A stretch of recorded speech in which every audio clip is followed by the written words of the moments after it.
innovation. So would you like to, yeah, you volunteered, off you go. Come on, 17 numbers, come on. So where the innovation So it's that little, that cluster? there we go. What we got, Just head for the green ones. so what we got on the board here is some of the work. What we got on the board is some of the work that was done today in terms of those things that are going well, some things which we're a bit unsure about, and some things which need to be want us to get more involved with. And the way that we've colour-coded those is that the green is things that are going well, the amber is the things that we're just a bit unsure about, and red we actually need to do something quite seriously about. The first group I want to have a talk about is the whole innovation motivation group. What are some of the things that were coming out for you guys? I like how you look at me.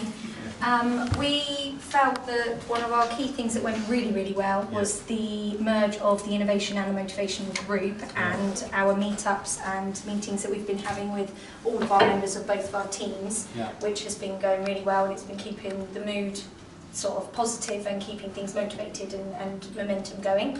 It's not just one person that's looking after every aspect of the project. We've been able to share that out. And we want to do more of that with the other half of our team, which are based in Chiswick. So we want to spread it out. Low tech, low. So tell me about some of the specific things that are going up here. TTT, Haiku booklet, recipe books. What are some of those? We've got Crackopedia, which is sort of our abbreviation and terms spreadsheet type tool. That's been created, we just need somewhere to house it and give it a home. We've got recipe books which are in the kitchens in both locations. I'm going to look to put one on Yammer. We've got a haiku booklet which just needs laminating at the minute, but then that will be put into the kitchens. We've been implementing team tea times to bring the teams together. We've got scrums as well, which is further down the other end. How did the team time work? What were some of the things that were The team tea time is where we're getting to a point where everyone's getting a bit grumpy, or things aren't happening. Lacking motivation and drive. So we have a cup of tea. We have a cup of tea together, quick short cup of tea, regroup, boost everyone's energy again, and then get going back on whatever the project is that we're getting into. The scrums is more to do with a 5-minute catch-up, or sort of 5-10 minutes, where you officially go through what you've done that day, or what you've done since the next meeting, what you're looking to do between then and the next meeting that's coming, and is there any blockers. So that's more to do with like our actual jobs that we're doing, and that's been working really, really well. We've been doing that against our teams and with other departments as well. So, and what were some of the challenges that you found around the mood buckets that we've got is one of our biggest challenges. It's becoming a bit, I suppose people are just walking past it and not doing it, so we're trying to like re-engage people in it. We need to do something with some of the information that we're getting out of it so people can actually see what we're getting out of it. That's probably our biggest blocker. Office 5. Yeah, Office 5 is kind of taking over aspects of that and seeing if we can kind of get some more direct information, not only from people in the office but also people remotely, and be able to kind of take that and take actions from it and show what we're doing. Okay. And I've been looking at some of the Office 5 responses to kind of bring out some of the themes that we need to engage with around that, particularly around not so much reward, although that is a big part obviously of why you come to work, but motivation, recognition around that, also some of the things about wanting to learn, and we've got some ideas about some of that as well. Okay, that's really great. What about on this group that's more around the communications piece? Is anybody from the team that... Or anybody. Yeah, or anybody that's put anything here, please kind of come up and stand. So what were some of the things, the stuff that's gone well, Bruna? Well, that we are actually all starting to communicate in a way that is less formal, using Yammer a little bit like a Facebook, and it's becoming viral. People have opted into it. But what we'd really like now is for people to let other people know about it within the organisation and across wherever anybody is. It's been great that some of our examiners, for example, in Australia and South Africa and New Zealand, South Africa and Hong Kong have actually joined the Yammer group, but now we need to keep it going. And first of all, we were looking at the formal communication, but actually we seem to now have a merge of formal and informal, and why do we need to have that differentiation? So let's just call it communication, but we need to actually now roll it out a little bit more and do more with It's it. really quite interesting, isn't it? So where we went from not having any kind of either formal or informal communications, actually there is now either through the Office 5 or through Yammer, there is starting to be a dialogue that's coming through the business. And it's just about keeping that going, isn't it? About having some tenacity to keep using this type of stuff. And given that the summit was only in March, here we are in June, there's been a whole heap of kind of more informal and formal communication coming through. It's been used as a tool by other projects for questionnaires and for feedback and for rolling out. And we've seen quite a lot around the organisation, but it is good that we're starting to get people from the remote areas as well involved in it. Yeah, I think the initial take-up has been great. A lot of people are using it, a lot of people have posted, and seeing people in other nations using it as well is really good. Speaking to the other groups, I say we've kind of got to the limit of where we were a bit. It's been used a lot for social communication, which is great. Not so much on the formal side, but I think if we have some more training so everyone knows the functionality within Yammer, we can perhaps utilise it more.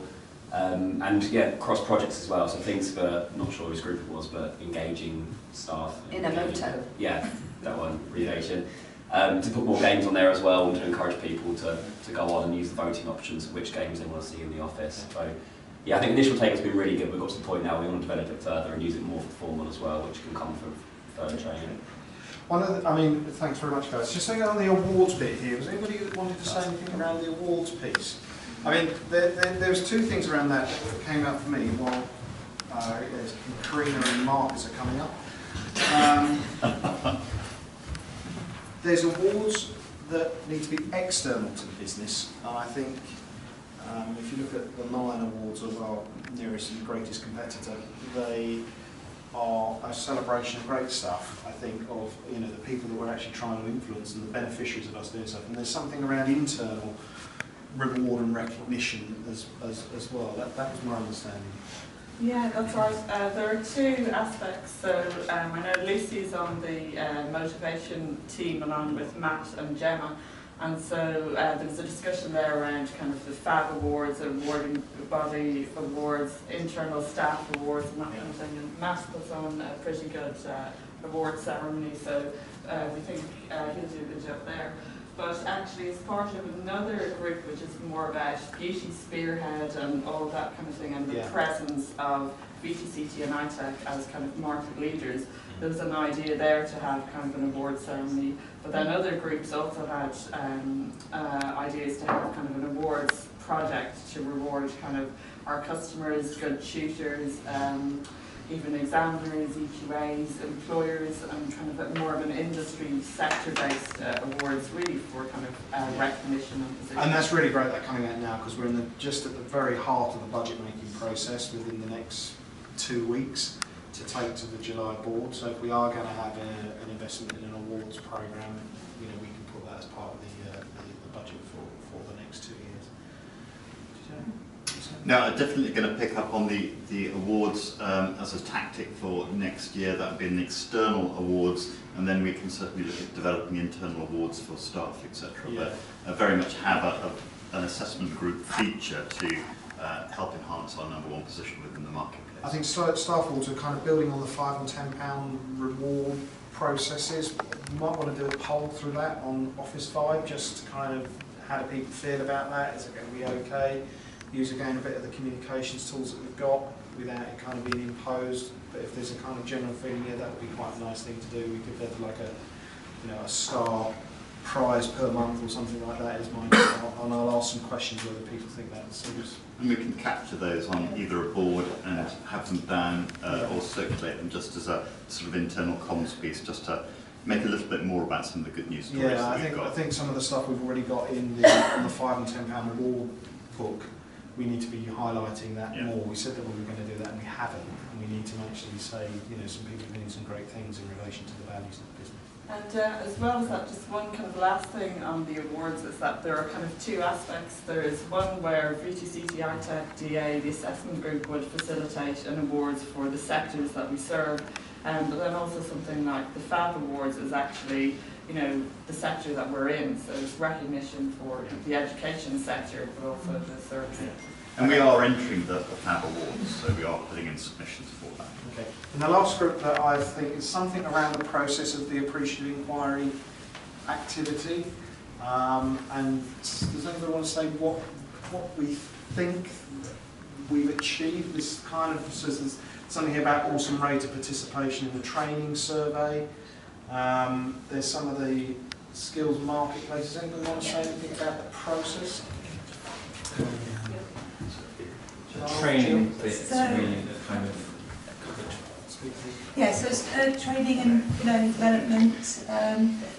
We've started off doing a little survey. A survey, which now if you want to. Yeah, so we've got some results back. We're just at the point now where we need to decide what to do with them. Really, there's a couple of key themes and even some suggestion of an approach to take with tackling it from the survey itself. There's some flaws with it, like it's perhaps not specific enough. But that's part of the AI process, isn't it? We're learning as we're going through what's working and what's not. But certainly there was a good response to it, and what we're feeling is so positive from that. We've got the largest group, and we can put a couple of sets of training in front of those people, and it will be very cost effective. So it's trying to utilise the staff budget as well as capturing the more specific things that people need. So they've come back to us for that. So that's our starting point, is the survey. And we're looking, I think part of the survey said, what type of training do you want? And some of it was like shadowing. That was high on the list, which was surprising and quite nice, because that's not a huge cost involved to that, and also very personal, so it can be bespoke. Or whether it's webinars, or whether it's getting grouped together. So different formats. Okay, so we've got some informal stuff that's going on in terms of or informal leadership, shall I say. There's also I think a demand made back on the business, which again is in the budget for approval at the July board, about having somebody who's going to take responsibility for learning and development as a new post within the business. So hopefully that we'll be able to mix the informal leadership that's coming through the AI board with actually also somebody that, for making sure that the mechanics of some of this stuff, where let's say your work shadowing needs to be available to everybody, or who's actually going to set that up. That would be a great thing for somebody who's got a learning and development need or responsibility to kind of set that process in training. Yeah, but I mean that was our starting point. Was that obviously as a training organisation, we've got a lot of expertise here, and we need to share it. Yeah, absolutely. And I think that some of the new ideas that we'll talk about later on in the day, about how we can kind of share some of the expertise in the business. Okay, thanks very much. Thank you.